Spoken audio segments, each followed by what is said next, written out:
너무 기억하기 힘든 상황이지만 진압이 되고 그런 그날 이야기를 좀 했으면 하는데 그 진압할 때 녹두서점에 있다가 붙잡히셨다고 들었는데 좀 그때 상황을 좀 설명해 주시죠.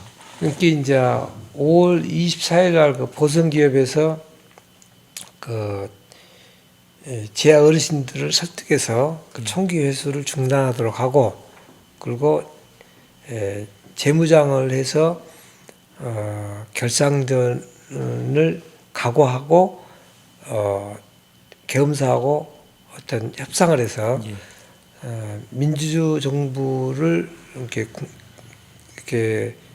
개헌을 해서 국민들의 직접 투표로 민주주의 정부를 수립할 수 하겠다는 약속을 받기 전까지는 우리는 절대 항복할 수 없다. 뭐 이런 그 작전을 짰을 거 아니에요. 저희들끼리 회의를 해서 그때 그러면 재무장 한다면 어떻게 하냐. 두 가지였어요. 하나는 대학생들하고 또 하나 예비군이었어. 그때만 해도 각 동별로 예비군 중대가 있고 그렇죠. 회사마다 또 예비군 중대가 있어요. 그렇죠. 그리고 그가 무기고가 있었어. 그러니까 이걸 털어보면 된다. 근데 이제 이미 무기고는 다 털렸잖아요. 근데 예비군 동원령을 내려갖고 거기에 무기를 지급해서 각 지역별로 방어 이제 하여튼 막을 치자. 그 역할을 제가 한 거죠. 그러니까 방송해가지고 25일 날 대학생들은 YTF쇼 모여라 했는데 한 100여 명이 와서 10명을 일개 분대로 짰는데 그러니까 10개 분대로 짠 거죠. 그래서 이제 도청에 들어가서 총을 지급하고 이제 배치를 했는데 26일 날은 한 70여 명. 근데 26일부터는 원래 이제 25일 날 대학생들을 우선 급히 투입하고 왜냐면 우리 연락할 수 있으니까 또 전남대학 스쿨버스 방송했기 때문에 대학생들이 올 거 아니에요. 그렇게 해서 도청을 우리가 이제 장악을 한 거죠, 사실은. 왜냐하면 시민군들은 개별적인 사람이지만 우리는 단일한 서로 알고 있는 리더십이잖아요. 학생들이 딱 뭉쳐가지고 있으니까 도청가 이제 일사불란한 지휘체계로 들어선 거죠. 그리고 이제 26일 날은 원래 25일 날 그러니까 26일 날 바로 예비군을 동원하려고 했어요. 근데 25일 날 어르신들이 그 재무장 문제를 절대 허용 안 해버리니까 예비군 동원령을 때릴 수가 없었던 거예요. 그래가지고 26일 날 그때부터 방송을 한 거죠. 예비군들은 다 총을 들고 싸웁시다. 광주를 지킵시다.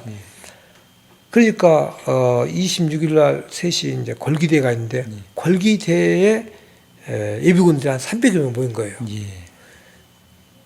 그리고 예비군들이요 하여튼 골기에서 싸웁시다라고 한 그것도 서면 또 내가 낭독을 했어요. 그래서 예비군들이 이끌고 도청 정문으로 이제 쳐들어간 거죠. 가니까 문을 이렇게 차가 왔다 갔다 하니까 평소에 열려 있는데 예비군들이 이제 막 우리는 향토 예비군 하면 노래 부르고 딱 줄 맞춰서 딱 이제 우리한테 총을 주라고 가니까 문을 잠가버려 놈들이. 그러자 그 앞에 연자해 갖고 딱 앉아 있으면 내가 앞에 나가서 야, 이 예비군들은 향토 예비군이니까 광주는 예비군이 지킨다. 총 내놔라. 그러니까 좀 있은 게 이제 박남선 그때 상황실장인데 박남선이가 딱 나오더라고. 안 됩니다. 숲 위에서 총질한 지시는 없었습니다. 그러더라고. 이게 내가 나하고 얘기하고 있는데 뒤에 있는 예비군들이 너는 어떤 놈이 시키는데 네가 임마 우리가 전혀 안 되냐거나 우리가 예비군이다. 광주 우리가 지킨다 이러면 그냥 절대 안 됩니다. 그 숲 위에서 지시가 와야 됩니다. 그냥 새끼 우리가 총 가지러 가란다. 그냥 우 몰려갖고 이제 도청 문짝을 쫙 밀어본 게 이거 딱 짜그라질 거 아니에요. 이게 박남선은 놀래갖고 그냥 권총을 딱 꺼내더만 한 대 팍 쏘는 거야. 대답하면 쏠다. 이게 그냥 알았어 새끼야 그냥 그대로 이제 문짝을 밀고 들어가니까 총소리를 듣고 안에서 이제 정상용, 이양현, 윤상원, 뭐 김명철 선배들이 우르르 나온 거예요. 총소리 안 나니까 보니까 이제 나랑 이렇게 있거든. 이게 그냥 박남선 뭐냐면 당신들은 YMC에 가 있어라. 총 지급하마. 그러니까 이제 지도부에서 얘기하니까 박남선이 아무 소리 못하고 이제 사무실로 들어가 버리고 내가 이제 그 사람들 인솔해갖고 YMCA 데려다 놓고 또 YWC에는 대학생들이 대기하고 있잖아요. 그 YWC 대학생들 끌고 또 안에 들어가서 이제 총을 지급을 한 거죠. 근데 그 사이에 그 김창기랑 이런 들 와가지고 그 조아라에서랑 김성근 신부랑 막 꼬셔가지고 이 총기 회수해서 현재 회수된 총을 반납을 하자고 그래갖고 아침에 그 김기석 전투교육사령부 부사령관이 오늘 밤 자정까지 비열하겠어요, 여기를. 그 도청을 비워라. 오늘 밤 자정에 우리가 쳐들어간다. 근데 그 전에도 쳐들어온다는 소문은 막 있었는데, 하여튼 26일 새벽에 그 진입시도한 것도 이제 수비 어르신들이 막았지만, 그날 밤에 또 쳐들어올까? 설마 올까? 이런 의심을 하는 사람도 있었지만은 하여튼 명확하게 쳐들어온다 그랬어요. 그러니까, 쳐들어오면 많은 희생을 이렇게 치르게 되니까 희생이 발생하지 않도록 총기를 반납합시다. 어르신들이 결정해 주시오. 그냥 막 이제, 설득을 한 거예요. 이게 이제 어르신들이, 그래, 그러면 뭐, 하여튼, 저놈들 어차피 쳐들어온다 한디 총을 우리가 어떤 힘으로 막어? 그러면서 총기 이제 반납으로 하는 분위기로 가니까 윤광호 선배 옆에서 가만히 본게 막 분위기가 그런 식으로 하거든. 그냥 확 뛰어내라고 본게 정문 앞에 이제 우리랑 있으니까 아니 지금 김창기랑 형들 다시 돌아가지고 총기 반납으로 분위기가 흘러가요. 은깨로장 깜짝 놀라갖고 이제 그 부지사실이요. 뛰어 올라갔죠. 올라갔는데 이제 바로 앞에 상황실이 있으니까 박남선이한테도 이제 같이 가자고. 은깨장 박남선 씨가 상황실장인데 하여튼 단호했어 그때. 멋쟁이였죠 아주. 딱 문을 갖다가 딱 밀고 들어가면서 어떤 놈의 시키가 총기 반납을 해. 어떤 놈이 우리를 겸사에 팔아넘겨? 그러면서 천장에 총을 빡 쏜 거예요. 금결의장 김창길 원대장 나 죽으라고 꽁무니 빼고 도망쳐본 거야 이제 그 자리에서. 그러니까 어르신들도 이제 막 우리는 끝까지 싸우고 여기서 죽겠다 해버리니까 아무 말도 못한 거예요. 그러니까 이제 그때만 해도 수습대책위원회인데 안 되겠다. 예비군들은 도청을 점령을 하고 문짝을 밀어뜨리지 않냐. 우리 예비군이 광주를 지키겠다 그러고. 그리고 총기 반납 어쩌고 한 놈들이 나중에 와서 이제 하다가 이제 쫓겨나긴 했지만은 뭔가 그 입장을 정해야 되지 않냐. 그래갖고 수습위원회가 열려요. 여기서 명칭을 민주투쟁위원회로 바꿔요. 그리고 그 위원장은 정상용이 되는 거죠. 왜냐하면 실질적인 도청의 시민군 조직은 우리 대학생과 예비군 조직으로 짜졌으니까 나머지는 다 개인이잖아요. 그러니까 이제 정상용 선배가 위원장이 되고 윤상원 그 시민군 대변인이 기자회견을 하는 거죠. 거기서 이미 결상전을 결의했어요. 좋다. 우리는 이렇게 결상전을 결의하기 이전에 이미 이제 몇몇 사람들이 골기대회를 했잖아요. 골기대회 석상에서 이양현 선배랑 같이 상의하면서 오늘 밤 자정까지 비우라 그러는데 여기에 대해서 골기대회 시민들한테 입장을 알려줘야 될 거 아니냐. 그렇게 해서 이미 그렇게 선포를 했어. 우리는 최후의 1인 최후의 일가까지 하여튼 남아서 싸우겠다. 대신 여자들하고 고등학생들은 돌아가라 집으로. 그래서 역사의 증인이 되라. 우리는 마지막까지 죽음을 각오하고 싸우겠다. 이미 골기대에 선포를 했어요. 그러다가 골기대 끝나고 예비군들이 총을 달라 가라니까 이제 그런 사태가 벌어졌는데 나중에 이제 예비군들이 향토 예비군이니까 예비군이 광주를 지켜야 될 거 아니냐 해서 도청을 갖다가 막 문자가 밀어뜨리고 하니까 수습위원회가 회의를 해서 좋다. 그러면 우리는 수습하는 것이 아니라 이제 마지막 싸움이니까 민주투쟁위로 명칭을 바꾸자. 그 민주투쟁위의 이름으로 거기서 결사항전을 딱 공식적으로 해버린 거죠. 이제 공식적으로. 그걸 싹 알린 거예요. 이제 물론 걸기대 때 시민들한테 알리기도 했지만은 이제 시민군 조직까지 각 그 외곽 지역에 있는 지역 방위대까지 싹 그렇게 통보를 해준 거죠. 그렇게 해서 이제 결정전으로 딱 들어간 거예요. 나는 그때 이제 그 대학생들 끌고 70명 끌고 이제 도청에 가서 총기 지금 이렇게 윤상원 선배가 결상전 결의가 끝나니까 윤상원 선배가 그 입장을 외신 기자회견을 해요. 최후의 기자회견이죠. 그 회의에서 결정난 것을 그대로 알려준 거죠. 그게 이제 아주 그 역사적인 사진으로 남아있는. 그러고 나서 기자회견 끝나고 내가 이제 대학생들 끌고 가니까 윤상원 선배가 우리 방으로 와서 내 금방 기자회견 했다. 그리고 외신 기자들이 보자마자 손가락 3개를 내보이더라. 이건 뭔 얘기냐면은 3일간만 여러분들이 버티면 미국은 전두환을 지지하지 않는다 하더라. 그러니까 우리가 3일간만 더 버티면 된다. 여러분 싸울 수 있습니까? 하니까 예 해갖고 총을 딱 놔가지고 그냥 딱 배치 들어간 거죠.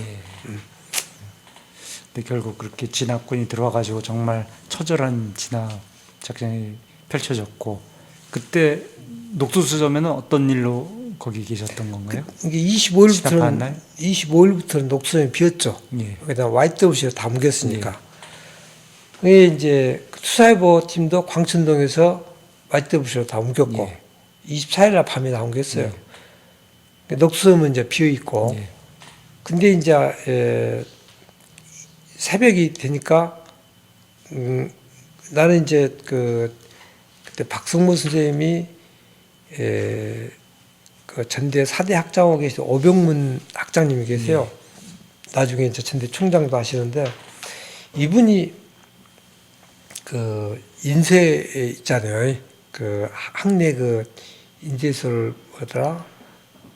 그 뭐라고 표현하던데 그것도 맡고 계셨어. 인쇄물 처리하는 그 부서 책임자로. 그러니까 박성문 선생님이 얘기를 해가지고 그 옵셋 인쇄기를 가지고 수압을 찍어보자. 손으로 언제 해야. 그때 듣불야기들이 모여가지고 막 하는데 최대 많이 할 때 한 10명 넘게 이렇게 막 찍어내는데 한 2만 장 정도 찍어냈어요. 근데 옵셋 하면 등사기로 그렇죠. 하나하나 찍어내는 거. 여러 사람이 나눠갖고 열심히 찍어내갖고 그러면 그거 내 차로 휙 돌려서 이제 그 시각지에 다 뿌렸단 말이에요. 근데 이것이 그 전대 인쇄소에서 찍어보면 될 거 아니냐. 그래가지고 근데 이제 전대가 그때만 해도 요각 지역이니까 공수들이 출몰해가지고 사람을 죽이고 사라지고 막 그랬어. 아마 편일이었을 텐데 여러분들이 자기 신분이 노출되지 않게 하기 위해서 눈에 띄는 사람 죽이고 도망친 것 같아. 근데 그러니까 우리가 만약 그 전남대학교 인쇄소를 가 있을 때 공수들의 공격을 받을 수 있잖아요. 위험한 지역이었는데. 그러죠. 그러니까 이제 들불 형제들 10명하고 그 다음에 대학생들 10명 조해서 20명을 데리고 YWC 온 거예요. 이 애들 데리고 내가 이제 그 다음날 그 전대 인쇄소를 접수하고 거기서 이제 수사부 같은 거 이제 찍어내려고. 그래갖고, 오병문 총장한테 연락했더니, 서명원 선생님이 또 과장이신데 그분한테 연락해갖고 서명원 선생님이 전화번호를 줘가지고 문성공 있잖아요. 문성공 한테까지 내가 전화해서 그럼 내일 9시까지 나오시오. 우리가 10시 안에는 그리 갈라요. 이렇게까지 약속해놓고 이제 뭐냐면 그때 YWC에 있는 사람들은 이제 경비를 이렇게 배치를 한 거죠. 총 있는 사람들은. 그리고 이제 그 다음 날 해야 될 또 중요한 일이 뭐냐면 예비군을 이제 동원하기로 결정했잖아요. 이제 민주투쟁이가 됐고 결사항제 그랬으니까. 그래서 먼저 각 그 광주 요각지역 있잖아요. 한 10개 정도 동을 선정해서 이 동부터 뭐냐면 예비군 동원령을 때려가지고 총을 나눠주자. 그래갖고 이제 그 시장한테 전화를 했지. 시장실로 그때만 전화번호가 있으니까 시장실 이렇게 딱 써졌길래 무조건 돌렸어. 그래서 전화해서 누가 전화를 받더라고. 그래서 나 뭐냐면 시장님 좀 바꿔주시라고. 나 도청에 있는 걸기대 팀장이요. 관계장.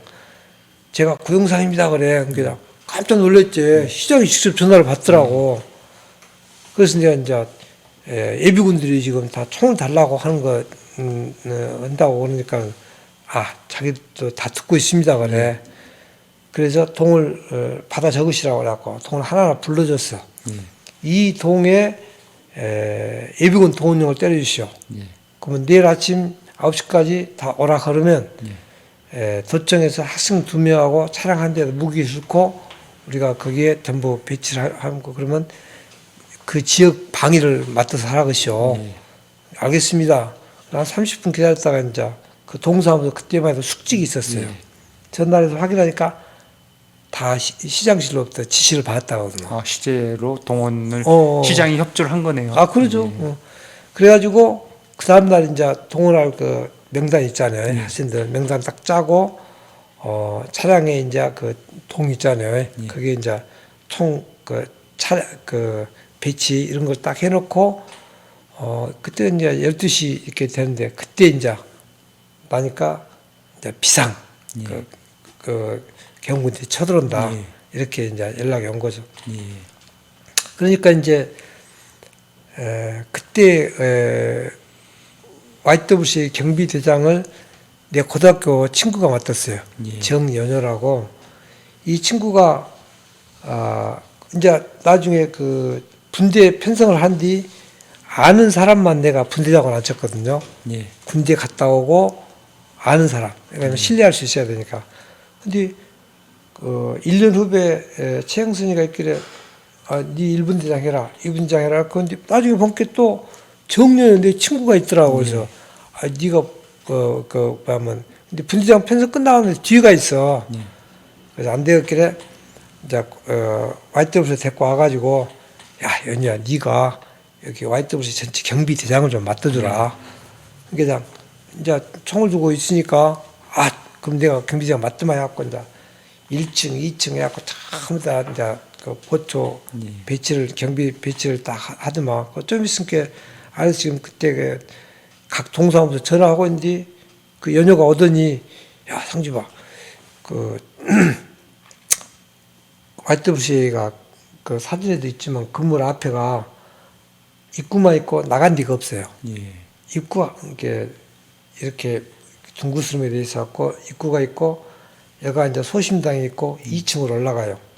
이런 식으로 건물이 돼 있거든. 그러니까는 이 앞에를 그 소심당에서 예배 볼 때 쓰던 그 의자 있잖아요. 이걸로 다 쟁여버렸어요. 그래갖고 완전히 이제 못 들어게 한다고 이제 쟁였는데 근데 나갈 데가 없는 거예요. 그러니까 이 친구가 여기서 철망을 가까웠고 옆집에 그 병원이 있는데 병원 다니면 한 2m가 돼요. 여기가 비스듬히 설치해놓고 만약에 개운군이 쳐들어오면은 여기 있는 사람들이 다 잡혀볼 거 아니야. 그때 소심당에 한 7, 80명의 그 송백회라든가 그 여성 대자보 팀이 있었어요. 이 사람들 계속 대자보 써가지고 막 붙이고 다녔거든. 여성들부터 먼저 이렇게 넘어가라게라. 만약에 쳐들어오면 전기가 꺼져볼 거 아니냐.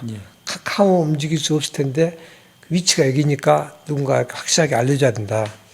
이제 진짜 쳐들어왔잖아요. 그래서 그 여자들이 생각나더라고. 그래갖고 1층 소심당으로 가갖고 이제 불이 딱 꺼져버렸어요. 그러니까 라이터 켜가지고 딱 보여주면서 여기에 그 철망이 있으니까 이 철망을 짚고 넘어가라. 그리고 일단은 녹투섬으로 가라. 지금 경군이 신의 곳고 어디 있을지 모르니까 하여튼 녹투섬으로 가서 거기에서 그 다음에 이제 피신을 해라. 그렇게 하고 이제 가라고 이제 여자들이 올라가면 못 가. 왜냐하면 캄캄하니까 높으니까 그냥 못 내려간 거야. 그래서 전용호라고 1년 후배 그놈하고 나하고 총을 이제 받쳐놓고 담을 넘어갔지. 넘어가서 발 잡아 어깨에 딛고 하나하나 이제 넘겨주기 시작해. 넘어오는 사람들을 이제 받아서. 그렇게 해가지고 이 사람들을 하니까 한참 시간이 걸린 거죠. 이 사람들 하느라고. 그렇게 해놓고 이제 안으로 다시 이제 들어갔더니 이제 그 사이에 남자들은 그냥 그냥 담을 넘은 거예요. 남자들은. 근데 엄태주라든가 몇몇 남자들이 넘어올 때는 어찌자면은 해필이면 그 옆에가 수도꼭지가 있는 거예요. 거기에 뛰어냈다가 똥침 맞은 거야, 완전히. 그래갖고, 그래도 어기적 하면서, 막 가더라고. 예. 근데 여기는 꼭지 쓴 게 저쪽으로 알아. 그게 이제 나머지는 이제 이쪽, 해서 이제 넘어오고. 그러고 나서 이제 안으로 가면 내 총이도 갈고 없는 거예요. 그래서 가만히 보니까 나이에는 꼬마 녀석이 총을 들고 있게, 엄마 이 총이 주라. 그러니까, 아니요. 그럼 내가 죽은지요. 그래서 안 줘, 이놈이. 하이, 깎아보더만, 이거. 예, 이제, 그때 당시 분위기가 내가 총을 갖고 있어야 산다는 생각을 하고 있는 거예요. 자기를 보호하려면. 그래서 영어랑 안 되겠다. 우리가 도청에 가서 총 가지러 가자. 해갖고, 화이트하우스 나와서 이제, 그때 저인빌딩하고, 그때는 이제 도경 분실이 있었는데, 글이 딱 나가는데 그냥 총알이 핑핑 날아와. 이게. 보이는 거예요. 이게. 영어가 그냥, 아이고, 형님, 아군총에 죽겠어. 그러고 있는데 형수가 이제 서점에 갔다가 보니까 내가 안 보이거든. 그러니까 아버님이 이제 나 찾으러 왔는데 내가 그냥 그때 20일 날이야. 그 상원형이 상황일지 써서 그냥 갖고 와라. 그때 이제 한일은 그쪽에 이렇게 싸우고 있더라. 그래갖고 그걸 가지러 갈라 흔디 아버님이 그냥 문을 막고 계셔가지고 화장실 한 척 눈치 보다가 이제 가서 뒷문으로 나갔는데 뒷문을 또 지키고 계시더라고. 이게 아버님 입장에선 자식이 희생되는 걸 정말 바라지 않으시니까. 그래갖고 그냥 그걸 뿌리치고 그냥 내가 가버렸거든. 왜냐하면 상원형한테 전달해줘야 되니까 수합으로 만들어야 되니까. 그러니까 아버님이 팍 보고 오면서 네 형수님한테 저런 같은 꼭 지켜라 하고 울다가 가셨다는 거예요. 이게 이제 와서 본 게 내가 없거든. 그러니까 그냥 다시 이제 화이트하우스 온 거예요, 이 양반이. 하면서 상접시 하고 부른 게장. 예, 그러니까 일단 서점으로 갑시다. 날 끄집고 서점으로 들어가. 서점에 사람들이 바글바글 할 거 아니라고. 그 많은 사람들이. 근데 이 사람들을 갖다가 2명, 3명씩 해갖고 1분, 2분 간격으로 이제 쪼개서 계속 내보낸 거예요. 그러고 다 보낸 거죠, 다. 그래놓고 새벽에 이제 잡힌 거죠. 다 내보내고 마지막에 있다가 계엄군이 와가지고. 그렇죠. 예. 참 큰 이제 잡혀가서 고생도 하시고 그랬을 텐데 이제 시간 관계상 그 얘기는 좀 생략을 하고요. 여러분들이 정말 아까 수습이 어른들 얘기도 하시고 그랬는데 한 가지 궁금한 거가 천주교 쪽 활약은 많이 알려져 있거든요. 근데 개신교는 당시 광주민중항쟁 시기에 어떤 역할을 했는지 잘 안 알려져서 궁금해하시는 분들이 많습니다. 조금 정리를 해주시죠. 그것은 좀 잘못 알려진 건데요. 예. 물론 이제 김성령 신부님하고 조비오 신부님이 많이 알려져 있어요. 예. 근데 그때 당시 NCC 인권위원장은 이승학 장로님이었어요. 이분이 뭐냐면 국민연합의 회장을 맡고 계시고 동시에 수습이 있잖아요. 거기에 제야 수습의 최연장자예요. 그리고 26일 밤 자정까지도 가 계셨어. 그러다가 이제 윤상원, 정상로 이 선배들이 회장님은 좀 가 계십시오. 그렇게 해서 이제 빨리 나온 거죠. 또 그 양반이 없었으면은 금방 얘기했던 결사항전 있잖아요. 제부장 결사항전을 밀고 나갈 수도 없었어요. 그 양반은 정말 단호했어요. 백주 대낮에 일반 시민들을 집단 발표한 게 있을 수 있냐? 이건 학살이다. 또 민주 인사들을 갖다가 이렇게 하여튼 예비 검소 이건 헌정을 유린한 구태타다. 이 나라를 구할 건 자네들밖에 없다. 절대 항복해서 안 된다. 이렇게 아주 신신당부하실 정도로 그야말로 우리보다 더 열정적이고 더 확실하게 반대하십니다. 거기에 계신 목사님도 다 그런 입장이었고. 그러니까 이제 물론 조비오 씨도 알려졌지만 김선호 씨 이분들이 총은 절대 안 된다고 막 해버리니까 어떻게 보면 물론 그것도 결사항전의 다른 표현이라고 볼 수는 있지만은 당시 상황에서 우리가 5.18을 생각할 때 만약에 우리 항복해 버렸으면은 뭐 전시대나 하여튼 어떤 밀란 아니 폭동으로 끝날 수도 있는 거죠. 예. 그러나 죽음을 각오한 그 마지막에 어떤 그 결사항전이 있었기 때문에 그 정신이 계속 이어져서 87년 6월 항쟁의 어떤 그 승리로 나왔지 않느냐. 예. 그런 걸 생각한다면 그때 당시 개신교에 계신 이성학 장로님이라든가 그 목사님들이 단호하게 예. 그 특히 이런 교수님 이런 분들이 끝까지 이렇게 단호한 입장을 취해졌기 때문에 5.18이 항쟁으로 인정을 받을 수 있지 않겠나 이런 생각을. 그러니까 그것은 이제 뭐랄까 제가 지금 말씀드린 내용은 수습대책의 내부의 입장 차이잖아요. 예. 근데 이것은 지금까지 알려질 수가 없는 거예요. 예. 누구도 오늘 얘기할 수 아주 없었죠. 중요한 증언을 해주셨네요. 그렇죠. 그러나 거꾸로 어떻게 보면 조비오 신부님이나 김선희 신부님들이 탱크가로 쳐들어오면 내 몸으로 맞겠다. 예. 그러면서 우리를 무장 해제시켜야 된다라고 끝까지 주장했던 분들이고. 그러나 이사 장로님이나 개신교 목사님들은 안 된다. 직선제 개헌을 통해서 국민투표를 통해서 민주정부를 수립하겠다는 약속을 받기 전까지 우리가 무장 해제를 하면 안 된다. 그런 입장을 차이가 있었던 거죠. 예. 얼마 전에 윤상원 열사 평전을 직접 집필해서 이제 예. 출판하셨죠. 오늘 말씀하신 거 외에 알려지지 않은 그 광주 민주화운동 비화가 좀 소개되고 있습니까? 이제 금방 제가 말씀드린 내용이 바로 이제 그 윤상원과 5.18 이 제목으로 나갈 텐데 물론 부제는 이제 윤상원과 결사항전의 주역들입니다. 예. 그러니까 이제 제 입장 처음에는 저도 그때 당시는 엄청 소원했죠. 그 조비오 신부님이나 김성용 신부님들의 그런 입장들, 그 조라 회장의 총은 절대 들어서 안 된다. 총 안 들고 그러면 또 시민들 학살 당하라는 거냐. 우리는 이제 그냥 그 재무장 하자. 예. 그리고 마지막 결사항전 절대 항복하지 않는다. 이렇게 하여튼 입장을 정하고 밀어붙였는데 그때는 서운했지만 이분들의 훌륭한 점은 26일 날 새벽에 개헌군들이 쳐들어온다니까 그 죽음의 행진을 자 그러면 우리가 총알바지가 됩시다 하고 딱 죽음의 행진을 하심으로써 정말 그 결사항전의 마음은 똑같았구나. 예. 단지 방법의 어떤 그렇죠. 차이가 방법 있었구나. 차이 이전에 예. 그렇게 헌신하고자 했던 그 마음들은 정말 저희가 정말 지금 머리 숙여서 좀 감동하고 그럴 수밖에 없는 이야기인 것 같습니다. 그러니까 그분들은 6월 항쟁 때도 저희들하고 찰떡궁합처럼 함께했어요. 예. 그런 내용들을 이번에 책으로 이제 좀 정리해서 나갈 겁니다. 예.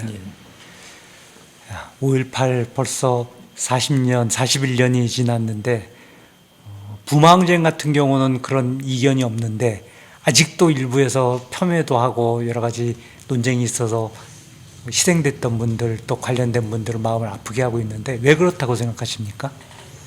그건 이제 그 5.18 이후에 민주정의당, 민정당에 들어서고 그게 이제 한나라당, 뭐 자유한국당, 현재는 지금 뭐 국민의힘이라고 되어 있는데 이런 당의 뿌리가 학살 정권으로부터 시작됐기 때문이 아닌가.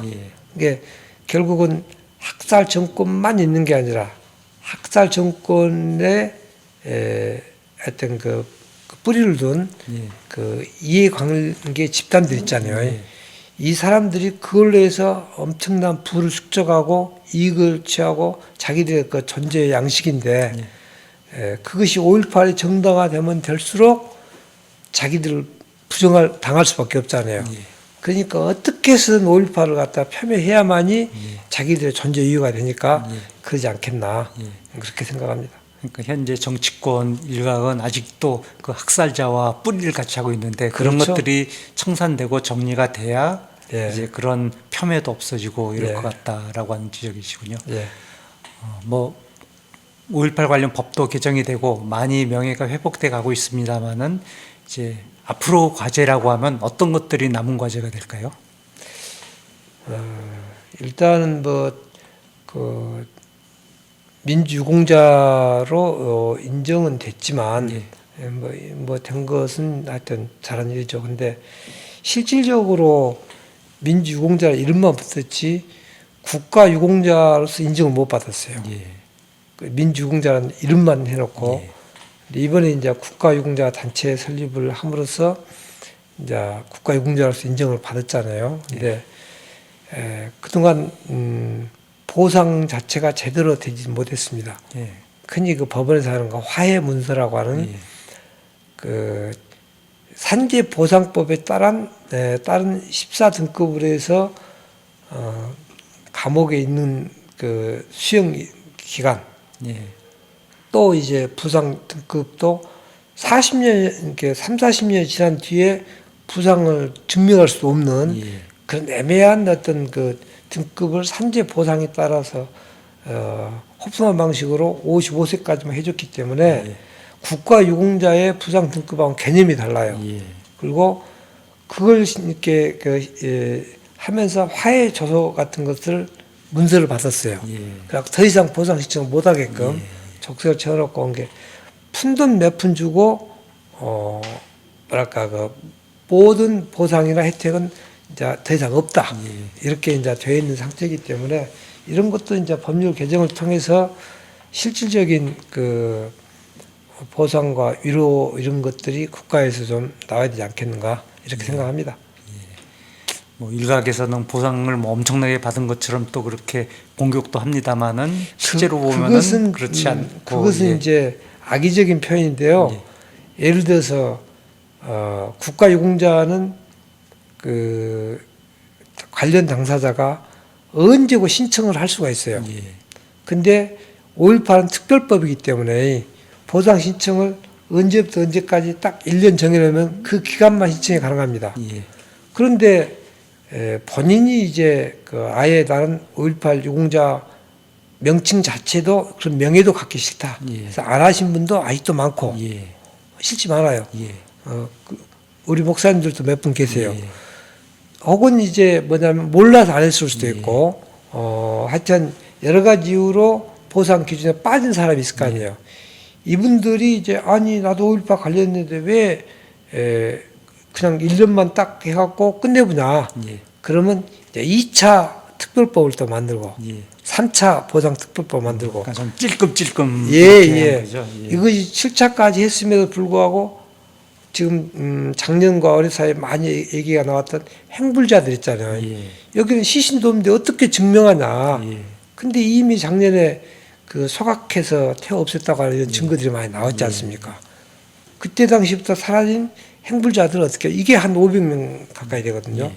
그렇기 때문에 또 그런 요구가 나올 수밖에 없고 이것이 이제 그래서 7차 보상까지 나온 건데 이걸 마치 7번이나 보상한 것처럼 잘못 알려진 거죠. 예. 정말 다시 돌아보기도 마음 아픈 그런 아픈 기억입니다. 그리고 그분들의 명예 우리가 회복시켜주기 위해서 많이 노력한다고 했지만 아직도 부족한 것이 현실인데 정말 진정으로 그분들 명예가 회복되고 그 당시의 희생이 좀 위로가 되는 그런 시대가 빨리 왔으면 좋겠다 하는 마음입니다. 예. 오늘 역사와 증언 우리 김상집 위원장님 당시 현장에서 정말 생명을 목숨을 걸고 뛰었던 분의 생생한 증언을 들었습니다. 이 증언을 통해서 우리가 광주 민주화운동에 대해서 다시 생각하는 그런 귀한 기회가 됐으면 좋겠습니다. 오늘 말씀 고맙습니다. 네, 감사합니다. 네.